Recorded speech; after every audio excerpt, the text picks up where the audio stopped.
Halo, halo, apa kabar Anda semua? Assalamualaikum warahmatullahi wabarakatuh. Sudah mulai ada yang countdown ini ya, Mbak Agi. Ada yang countdown, berhitung mundur hari Lebaran. Mhm, Ya, ada yang mulai iya. hari ini, tinggal ngitung mundurnya cuma 1 hari. Ada yang hari ini terakhir Mhm. bulan Ramadan, dan yang ada juga yang tinggal nunggu keputusan seperti apa dari sidang isbatnya ya, yang Mhm. kita nanti di sore ini yang akan dilakukan ini ya, sidang isbat oleh Kementerian Agama ya, Mbak ya. Iya, Oke, betul. ya. Mhm. Jadi tapi kalau kita lihat banyak sekali cerita lucu-lucu sih memang ya di media sosial berkaitan dengan arus mudik ini, Mbak Agi udah senyum-senyum, pasti yang terbayang langsung ada si bapak-bapak bersama anaknya yang meninggalkan istrinya di itu di 2 kabupaten di belakangnya itu ya, Mbak. Iya. Itu lucu Gimana banget. tuh Mas Hersu? Mas Hersu kalau seandainya mudik naik motor kayaknya bakalan begitu apa enggak tuh kayaknya? Kira-kira begitu kayaknya. Iya, iya. Nah, mungkin tapi memang pengalaman mungkin tapi kalau mereka kan ini perjalanan jauh gitu ya, naik motor berjalan jauh itu memang sangat melelahkan saya kira ya. Saya sendiri Mhm. saya sendiri terus terang tidak punya saya pengalaman naik sepeda motor yang jauh gitu ke Jawa dan sebagainya gitu, itu nggak pernah punya pengalaman. Tapi saya bisa membayangkan gitu ya. Kalau sekali-kali saya naik karena macet banget itu naik ojek di Jakarta itu ya, misalnya lebih dari 1 jam, itu lelahnya luar biasa loh. Nah gitu, coba. Betul. Dan bagi teman-teman mungkin yang nggak pernah coba itu, kalau cobain itu kita jadi kemudian bisa berempati kepada para ojol dan sebagainya, mereka sepanjang hari ada di atas Mhm. kereta, atas sepeda motor gitu. Saya pernah Mhm. mengalami itu, saya lebih dari 1 jam dan saya pengen turun di jalan gitu karena pinggang rasanya udah merasa salah kan gitu. Ya, ini dan saya kira hal yang seperti ini sering membuat orang tidak empati gitu ya, karena tidak pernah bisa merasakan. Jadi pejabat-pejabat lihat orang berdesakan di mana di transportasi umum dan sebagainya, mereka bisa melihat, tapi ketika mereka belum pernah merasakan itu, saya kira tidak bisa empati. Oh, tapi nanti balik deh, kita ngomong tadi itu gimana sih cerita yang tersinya itu viral banget tuh Pak, videonya Mbak ya. Iya, itu viral banget Mas Hersu di semua platform media sosial, juga di media media mainstream, dibagikan di WA.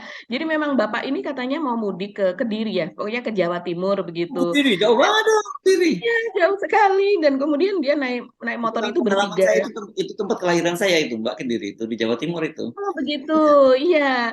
Nah, kemudian dia lewat Brebes kan, dia naik bertiga beserta dengan anak lelakinya dan kemudian Masih panjang dia dong, kalau masih masih Brebes masih panjang untuk perjalanan. Iya, iya, oke. Terus iya, masih panjang dan kemudian dia kebetulan, mengecek sesuatu dan sehingga motornya berhenti dan pada saat dia berhenti itu rupanya istri turun sejenak begitu, tapi dia tidak sadar bahwa istrinya turun, terus kemudian dia membelokkan motornya, mungkin dia mengecek, arah perjalanan ya, membelokkan arah motornya dan kemudian melaju ke arah timur. Nah, ketika sudah, sampai ke Pekalongan begitu, sudah melewati Pemalang begitu, sudah sampai di Pekalongan, baru anaknya tanya, "Pak, ibu mana?" Begitu. Jadi dia tidak sadar bahwa bebannya itu berkurang. Otomatis kalau kita sebagai pengemudi motor kan seharusnya beban berkurang dia sadar, tapi ini mungkin saking lelahnya dan dia sambil membawa barang-barang juga, jadi tidak sadar. Terus kemudian baru ketahuan bahwa istrinya tidak ada dan baru dia mengecek, HP-nya begitu ternyata ada 21 missed call atau panggilan tidak terjawab dari istrinya yang ketinggalan di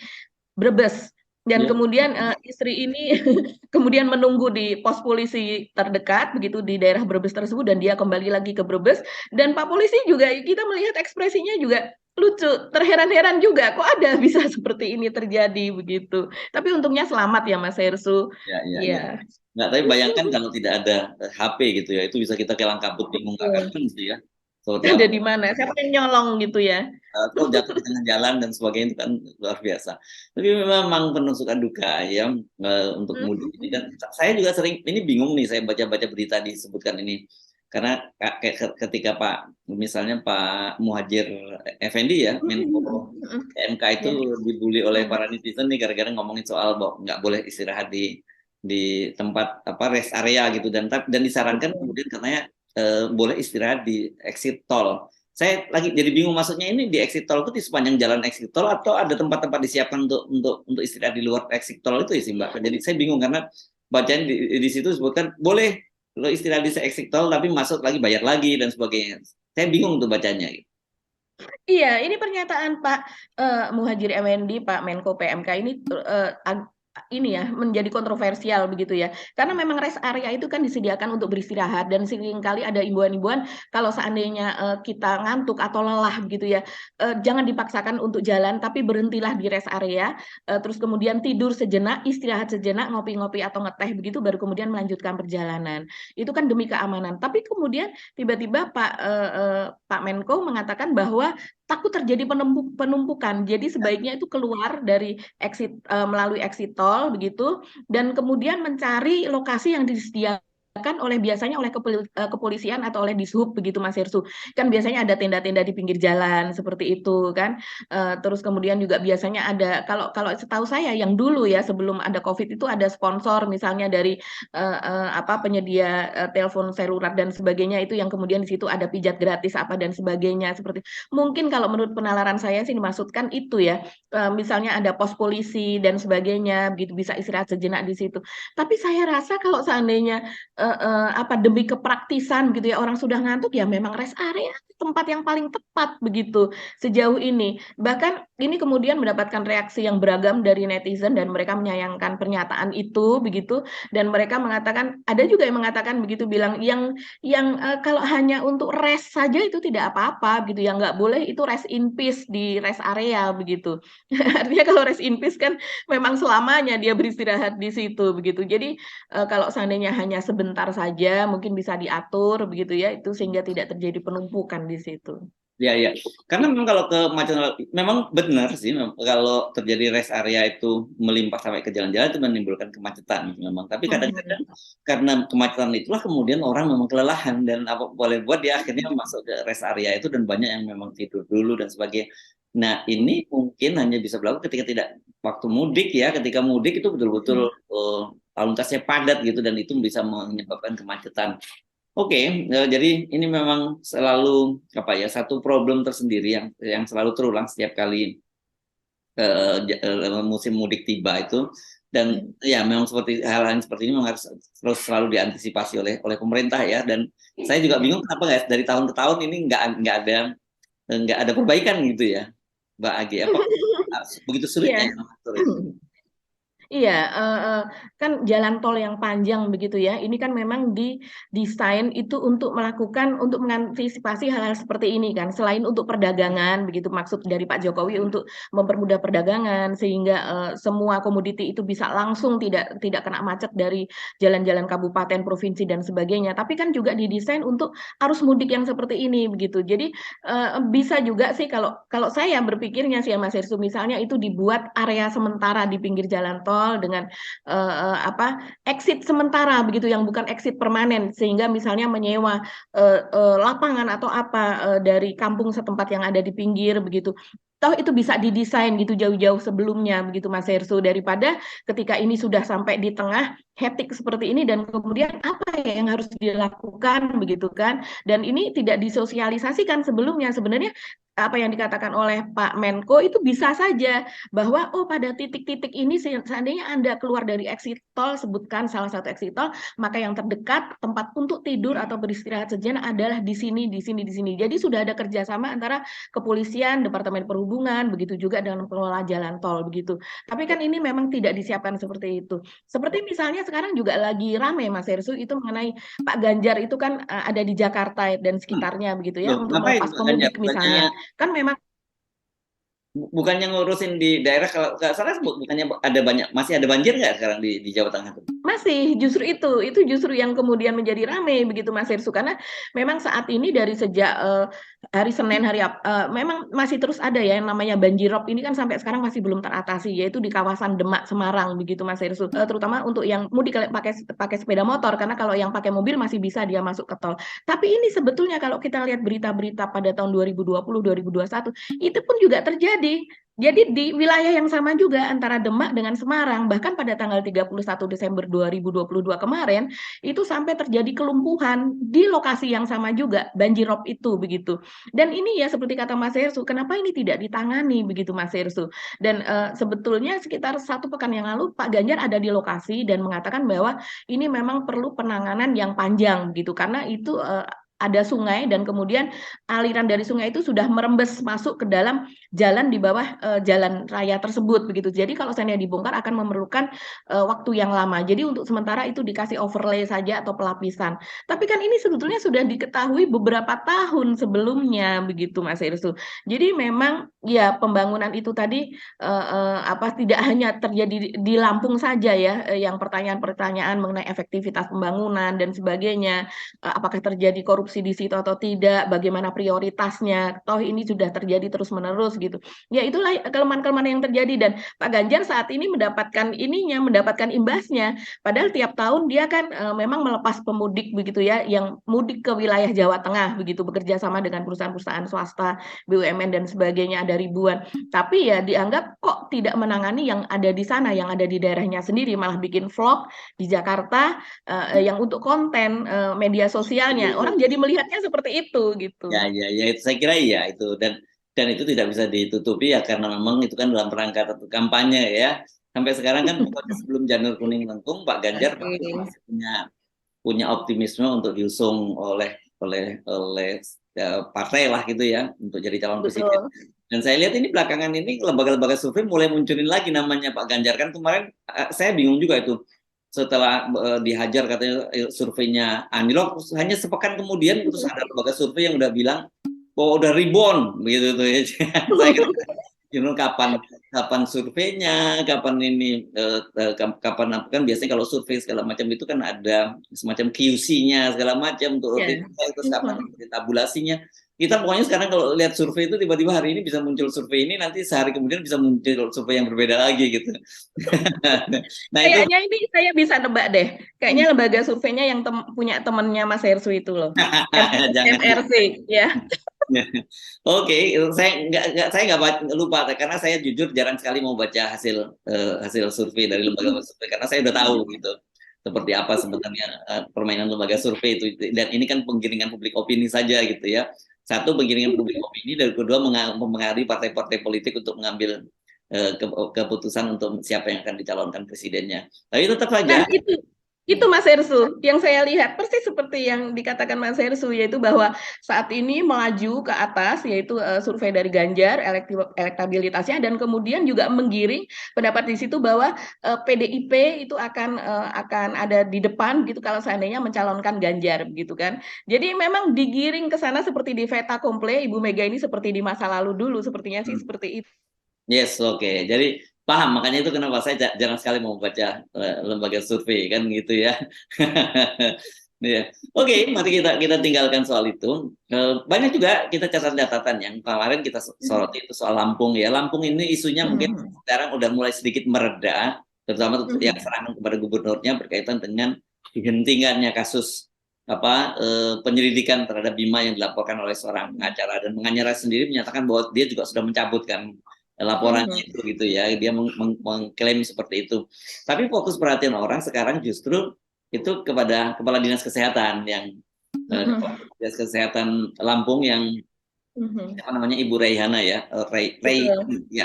MPes yang katanya sudah 14 tahun jadi kepala dinas, dan yang disoroti oleh banyak media sosial itu adalah gaya penampilan dia yang hidupnya mewah, dan kemudian gayanya yang menggunakan menggunakan kerudung yang di atasnya menjulang begitu ya. Saya ingat dulu kalau model rambut menjulang tinggi itu kayak dulu siapa, Syahrini ya, apa namanya Mbak istilahnya, sebut dulu dia punya jambul. Oh, jambul Katulistiwa. Oke, jambul. Lucu juga namanya tuh, jambul Katulistiwa itu. Tapi kalau Ibu Raihana ini berhubung kemudian ini timbul karena kasus dari pembicaraan atau narasi dari Bima, maka disebutnya sebagai Sydney. Kalau di Sydney apa namanya, gedung opera Sydney ya? Opera Sydney itu. Iya, yang bentuknya mirip kan? Oh iya, oh gitu, menjulang begitu juga ya di tepian. Iya betul. Pantai opera Sydney. Oh gitu ya. Jadi disebutnya gaya style kerudung opera Sydney gitu. Iya betul.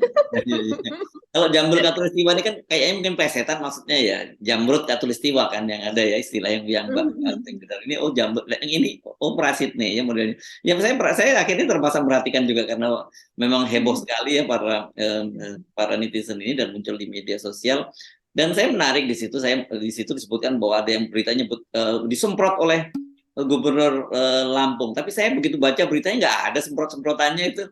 Malah Pak Gubernur Lampungnya sendiri ngomong ngaku itu. Saya sendiri kan sepatu saya dari luar negeri, tapi kan nggak dipamerkan. Ya jangan, udah nggak begitu lagi lah ya Bu, kan gitu-gitu kan bahasanya. Jadi nggak ada istilah yang semprot, menyemprot itu gitu. Ini memang unik ya. Kalau apakah dia ini seorang dokter atau bukan ya? Kalau lihat dia kepala dinas kesehatan ya, saya rasanya bukan ya, bukan seorang dokter.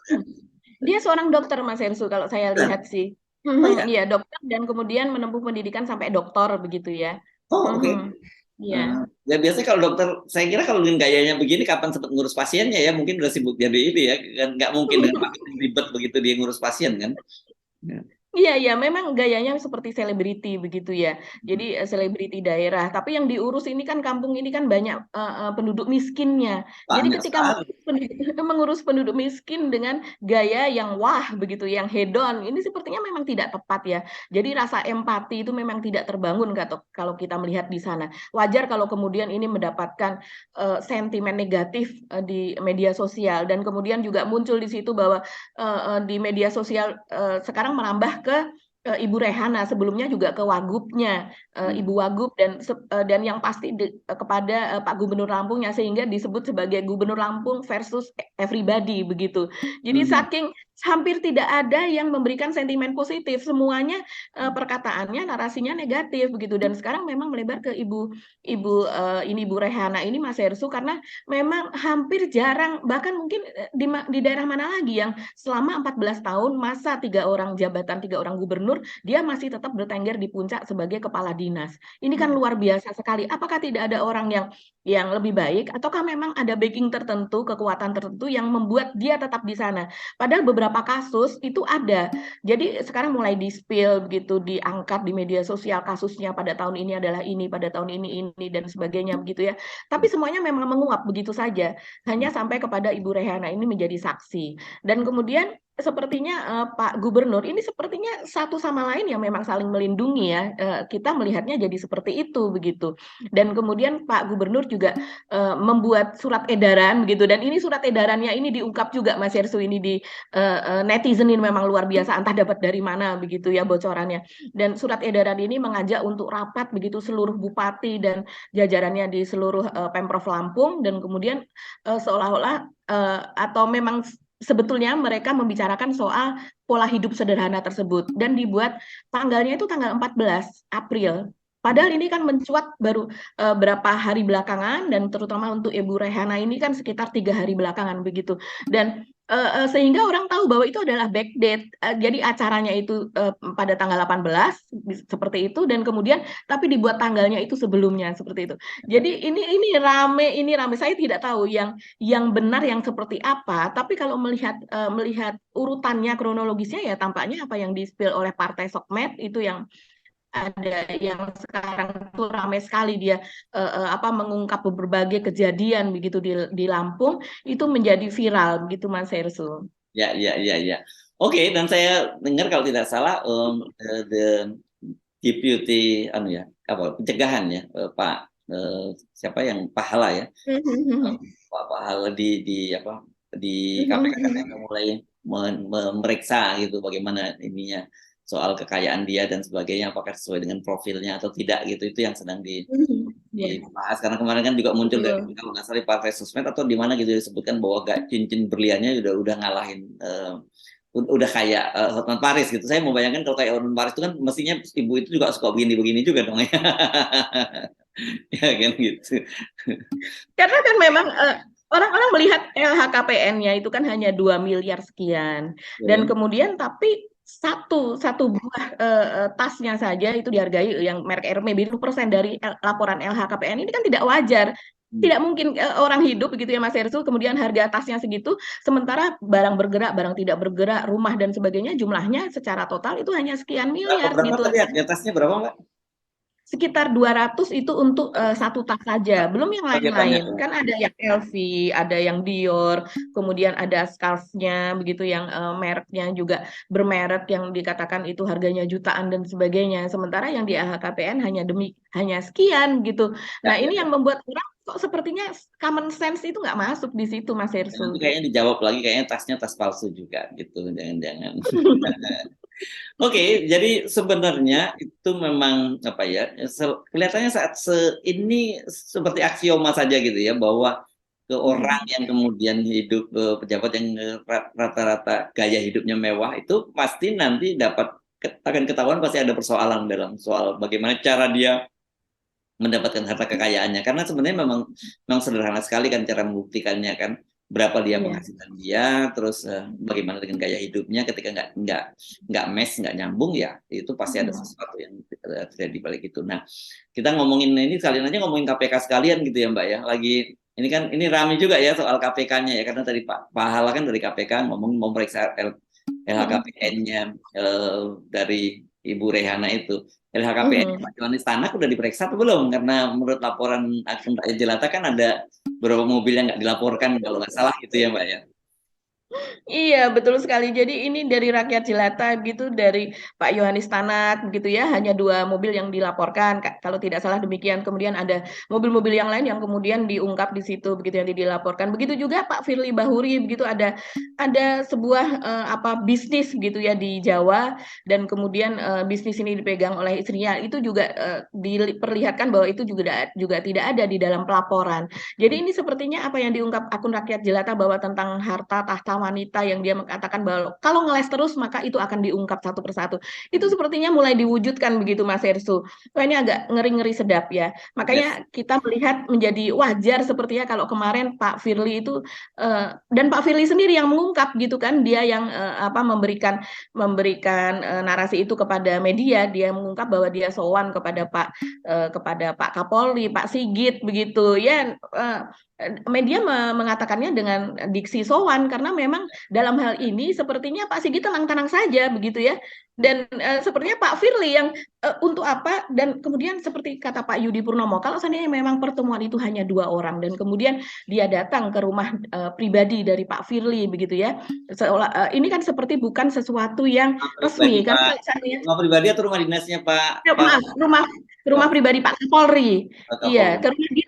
ke rumah dinas Pak Kapolri. Jadi bukan dilakukan ke Mabes Polri begitu Ya, kan. ya, ya. Jadi ini kalau seandainya, dan menurut KPK itu sudah biasa, sebulan sekali memang ada koordinasi. Kalau yang namanya koordinasi, setahu saya itu kan pasti membicarakan berbagai macam hal sehingga membawa pimpinan yang lain, tidak Ya, hanya seorang diri, betul. ya kan? Dan Ya, kemudian dilakukan kalau seandainya itu Pak Kapolri ke KPK, artinya ke KPK bukan ke rumah dinas Pak Firly, atau Pak Firly itu ke Mabes Polri bukan ke rumah dinas dari Pak Kapolri. Nah, ini kan hanya pertemuan antara 2 orang, dan kemudian itu di-spill kepada media. Menurut Pak Yudi Purnomo itu sesuatu yang tidak pantas gitu, tidak elok begitu ya. Tapi memang justru dari sini kita bisa melihat nuansa ada sesuatu di baliknya, ada semacam ketakutan atau apa, karena memang setiap hari ini Pak Firly masih terus disorot terus-menerus oleh media dan juga oleh warga masyarakat. ya, dan dia punya konflik tersendiri dengan KPK, dengan Polri yang menolak Pak Endar Priantoro kan gitu ya.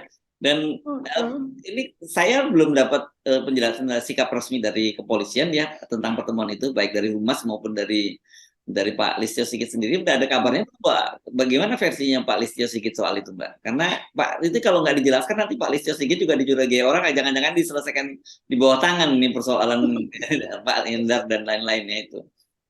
Iya, kalau yang sejauh ini kan kemarin sore itu Pak Listio Sigit itu kan meninjau arus mudik di stasiun Senen Jakarta, dan kemudian ditemui banyak wartawan yang meliput dan wartawan menanyakan mengenai pertemuan dengan Pak Firly tersebut, dan dia hanya tertawa saja hehehe begitu. Jadi tidak mau memberikan jawaban. Jadi kan memang teka-teki. Tapi kalau kita melihat, kita setback ke yang lalu, pekan-pekan yang lalu, yaitu pertemuan antara Komisi 3 dengan Pak Listio Sigit, di situ jelas Pak Listio Sigit memberikan persetujuan gitu, memberikan endorse begitu ya kepada Pak Endar Priantoro, kalau seandainya dia akan melaporkan kasus ini tidak hanya kepada Dewas, tidak hanya yang kemarin dilakukan yaitu kepada Ombudsman, dan juga melaporkan juga ke Polda, tapi juga silakan kalau seandainya mau di PT UN kan begitu kan, dia mengatakan demikian. Jadi artinya memang sebetulnya dari pihak kepolisian itu sudah punya step by step. Saya lihat sih Pak Firly dalam hal ini dia akhirnya dengan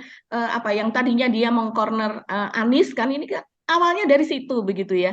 Tapi terus kemudian akhirnya dia sendiri yang sekarang terjebak dalam kasusnya dia sendiri yang akhirnya malah terungkap gitu. Dan yang berat ya itu tadi Mas Ersu, dugaan dia dugaan dia membocorkan hasil penyelidikan terhadap korupsi di ESDM, itu memang berat-berat sekali. Dan kalau nggak salah udah ada penjelasan. Saya lupa siapa yang menjelaskan bahwa itu bukan dari dia, katanya justru ada dari rekanan di ESDM yang memberikan itu gitu. Dan tapi persoalannya kemudian ditanya kalau ada rekanan gitu dari mana dia dapatnya, karena itu surat itu adalah surat pimpinan kan begitu itu. Ya tinggal dicari siapa pimpinan yang paling berkepentingan soal itu. Tapi kan yang jelas waktu itu ketika dalam rekaman yang dibocorkan juga oleh akun Rakyat Jelata kan ada sebelumnya ada transkripnya, kedua ada suara rekaman ketika Pak Siti menyatakan bahwa oh itu dia dapatnya dari Pak Menteri dan Pak Menteri dapatnya dari Pak Siti, kan begitu ya. Pada waktu itu clear ya, kalau mau ngeles ya silakan aja gitu. Tapi kan ini pengakuan jasanya kan orang itu pernyataan pertama yang benar, kalau pernyataan berikutnya itu udah bisa aja berbohong, bisa berubah sikap dan sebagainya. Saya kira latar belakang itu yang menjelaskan mengapa kemudian Pak Firly menemui Kapolri, karena kalau kemarin kan sebenarnya kesannya gagah banget kan dia ketika menolak menghadapkan kembali Pak Endar Priantoro gitu ya, jadi dibalikan ke Mabes Polri, dan kemudian seperti Pak Alexander Marwata yang menyatakan silakan kalau memang Kapolri mau mengirim kembali Pak Endar Priantoro, tapi dia harus ikut lagi seleksi kan begitu ya. Itu kan anu banget, sombong banget kan itu pernyataan itu. Nah, tiba-tiba kok sowan gitu. Jadi wajar kalau dan ini wartawan iseng banget judulnya sowan, tapi saya kira mungkin apalagi ya kalau nggak bahasa seperti itu dalam situasi seperti sekarang kan gitu disebutkan gitu ya. Ya dalam situasi seperti sekarang kan dia di posisi yang under gitu. Jadi bukan Pak Endar yang melakukan pembocoran, bukan yang melakukan sesuatu yang bisa ini sebagai pidana begitu ya. Itu kan pembocoran rahasia, bisa dikatakan rahasia negara lah, dan membahayakan penyidik begitu. Dan kemudian ini yang juga dipertanyakan oleh netizen ini yang ramai Mas Hersu, yaitu dalam hal ini ketika Pak Firly itu dilaporkan ke Polda Metro Jaya, Pak Firly dilaporkan ke Ombudsman, ke Dewas, dan ada kemungkinan juga akan di PT UN kan, walaupun belum begitu ya. Itu kan berarti dia ada di dalam pihak yang berperkara, walaupun dia belum dipanggil sebagai saksi dan sebagainya, tapi kan secara etika dia sudah di situ. Dan dia menemui begitu orang yang akan memeriksa dia, walaupun mungkin kalau di Polda yang memeriksa ya Pak Karyoto dan jajaran yang di bawahnya, tapi kan ini kan ada di bawahnya Pak Kapolri begitu. Ya. Jadi iya, ini secara etika itu udah nggak boleh, itu nggak boleh dilakukan, karena makanya saya tadi sampaikan ini Kapolri nggak boleh cuma hehehe, nggak boleh senyum, harus dijelasin ini, karena kalau enggak nanti orang ikut curiga kan sebenarnya Pak Lizo nggak punya kepentingan di sini gitu ya. Dia kepentingan santai-santai saja, maksudnya dijelasin ya bagaimana masa orang datang ke rumah ditolak atau apa, walaupun sebenarnya saya sepakat dengan Anda bahwa harusnya, karena nanti itu akan muncul konflik interest itu kalau terjadi semacam itu. Orang tentu saja mencurigai nanti Pak Elisco, wah ini mau diselesaikan di bawah tangan nih, di 86 kan gitu kalau teman-teman polisi menyebutkannya kan gitu ya. Iya, dan kemudian Pak Firly ini juga mungkin dia juga diburu waktu juga, yang namanya waktu itu kan cepat ya, sekarang sudah bulan April, dan dia akan pensiun dari KPK itu bulan Desember. Kalau tidak dia selesaikan sekarang begitu dengan 86, maka sesudah dia tidak menjabat lagi ini masih bisa dikutak-kutik, apalagi dia sudah tidak menjabat, dia tidak punya kekuatan begitu kan. Nah, ya. Oke, dan padahal kan ini kalau nunggu Lebaran, Pak Firly tinggal berapa hari lagi kalau mau ketemu sama Kapolri. Oh, mohon maaf, Pak Kapolri ini kan Nasrani ya, jadi nunggunya Natal nanti. Kelamaan memang kalau nunggu Natalnya. Jadi dia lebih awal dari sekarang gitu ya. Oke, tetap saja itu udah kelihatan sekali memang Pak Firly dalam kondisi yang terbocor. Tapi kita tidak tahu apakah ini nanti kasus Pak Firly maupun kasus Pak Yohanes Tanak itu akan diselesaikan secara politis atau akan ada masalah hukum. Dan saya kira kalau itu diselesaikan secara politis, ini akan semakin satu bukan pendidikan yang baik buat bangsa ini, dan kedua menghilangkan kepercayaan publik terhadap lembaga-lembaga dan para pejabat kita di pemerintahan. Karena rasanya sih agak sulit kalau toh Pak Firly misalnya membela diri atau Pak Yohanes membela diri, saya ya nggak apa-apa, jalur hukum saja yang menjelaskan itu, jangan melalui penyelesaian di belakang meja, di bawah meja gitu Mbak ya. Ya, saya Oh, rasa yang mengambil banyak ya, karena hmm. dari organisasi-organisasi, dari MAKI, bahkan ada organisasi lembaga, ada lembaga hukum dan ada yang lainnya, tapi tidak disebutkan oleh Polda Metro Jaya yang melaporkan Pak Firly dan kawan-kawan. Yes, oke. Oke, Mbak Agi, kelihatannya makin walaupun ini akan menarik, mungkin kita akan jeda sebentar nanti selama Lebaran itu mungkin tensi akan turun sedikit gitu ya, 1-2 hari karena Lebarannya ini 2 hari nih, tanggal hari Jumat tanggal 21 dan tanggal 22 dan tanggal 20 Iya. dari Sabtu Ahad ya, mungkin nunggu Senin berikutnya lagi tuh akan udah mulai rame lagi ya. Kita Iya. mesti mengakhiri perbincangan kita kali ini ya, Mbak Agi. Tetap semangat dan menjalani hari-hari akhir Ramadan ini. Saya Arif Arif. Dan saya Agi Beta, terima kasih atas perhatian Anda. Tetap salam 0%. Semangat. Wassalamualaikum warahmatullahi wabarakatuh.